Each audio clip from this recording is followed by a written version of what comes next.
Good evening, everyone. Before we begin, we'd like to thank cmuTV, AB Tech, and also JW for putting us in the position of hardline questions. And we'd also thank the audience because you guys are the reason we're here, the reason we want student initiatives to happen. And we also wanted to thank the fellow competitors because you guys are giving us a fight, and that's exactly what we want. So my name is Sheikh. And I'm Jonathan Hall. And we're running for CMU President and Vice President. So we just wanted to outline our platform real quick, just in case you haven't gotten the chance to look over it on our website. The first main topic we wanted to hit on was the adaptation to the economy. Times are tough right now for our economy, and CMU hasn't been spared in that. Our endowment has taken a heavy hit. And we have seen, both Sarah and I, over the last year, that student organizations that we're involved in, student organizations that our peers are involved in, are struggling right now to find the sources of funding that they need to sustain their initiatives. Now, JFC really isn't affected by this economic downturn, but other student organizations that rely on outside funding are. So next year, what we're looking to do is to create an independent finance committee to help these student organizations find federal, state, and local government grants, as well as partnerships with other corporations and local charities within our community. All right, so now that we got money squared away, what are the student initiatives that we want to tackle? Well, it's exactly what you guys have given us. It's the feedback that you guys have given us.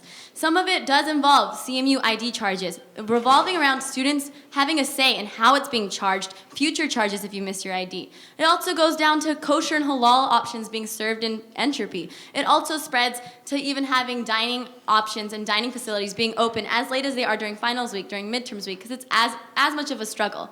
Last week we held combined 20 hours of office hours for any student to come and talk to us. And that's where a lot of our initiatives come from. They come from the students, and they come from your guys' problems.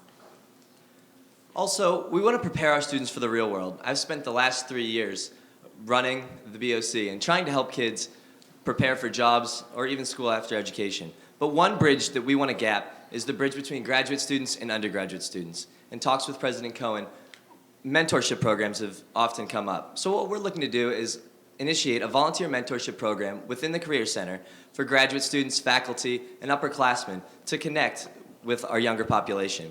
But for those that don't have time maybe for a mentorship program, we're still looking to connect the community in other ways. We would be looking to host networking events in all of our colleges so that graduates and undergraduates can facilitate better communication with one another.